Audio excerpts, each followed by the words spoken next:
Bonjour à tous, bonjour Véronique. Bonjour Jean-Michel. Cette semaine, on parle de croisière, mais celle que l'on regarde passer. Absolument, mais je ne sais pas si tu as remarqué, mais c'est vrai que présentement sur le fleuve Saint-Laurent, dans les grands ports du Québec, on peut apercevoir de magnifiques bateaux de croisière. Oui, j'en ai vu. En fait, c'est en septembre et en octobre que la saison des croisières bat son plein au Québec. Alors, ça se termine fin octobre. D'ailleurs, on peut apercevoir le mythique bateau, le Queen Mary 2, d'origine britannique, de la compagnie Cunard. Un bateau extraordinaire, un des plus beaux au monde, et qui est parti du Royaume-Uni et qui est passé par Gaspé, Saguenay et Québec, donc à voir. C'est un navire très impressionnant qui peut héberger jusqu'à 3000 passagers, en plus des 1000 membres de l'équipage.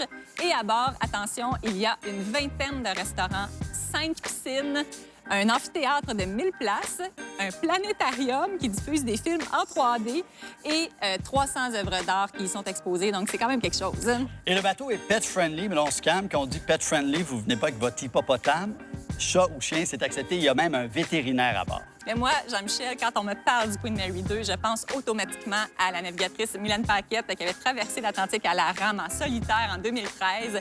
Le Queen Mary 2 avait fait un détour dans l'Atlantique pour aller la ravitailler. Donc, il lui avait lancé des ballots qu'elle était allée récupérer et qui contenaient le téléphone satellite dont elle avait besoin, mais aussi des belles surprises comme des croissants, des bleuets, du chocolat et une bouteille de vin. Alors, le Queen Mary 2, on le trouve très sympathique. Dans le documentaire sur son périple, c'était vraiment touchant. Comment elle appréciait cette petite pensée, c'était très, très beau. Et aussi, peu de gens le savent, mais c'est au port de Sept-Îles qu'est exposé le bateau de Mylène Paquette, le Hermel. L'exposition est vraiment intéressante et c'est gratuit, donc ça fait une belle activité pour les gens qui sont de passage à Sept-Îles, dont les passagers des bateaux de croisière qui s'arrêtent au port. Alors, on le disait, les bateaux de croisière sont nombreux sur le fleuve présentement.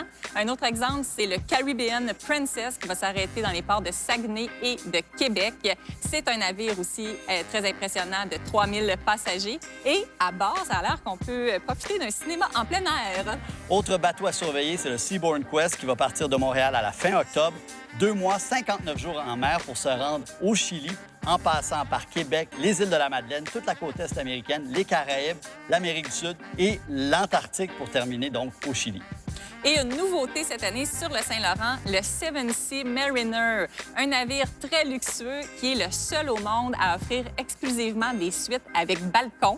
Alors, 354 au total. Mais c'est une très bonne chose pour l'économie locale de bien accueillir ces paquebots. C'est de l'argent de l'extérieur. Ils vont dans les restaurants, dans les cafés, ils achètent des souvenirs. Et bonne nouvelle, Montréal va améliorer son expérience portuaire dans les prochaines années.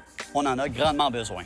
Savais-tu qu'il y avait des morgues dans ces bateaux-là, justement? Non, tu me l'apprends. Il y a aussi une chapelle, une prison et un bloc opératoire. OK, donc c'est pas des éléments dont on sert pour faire la promotion de la croisière, mais on est quand même rassuré de savoir qu'ils ont pensé à tout.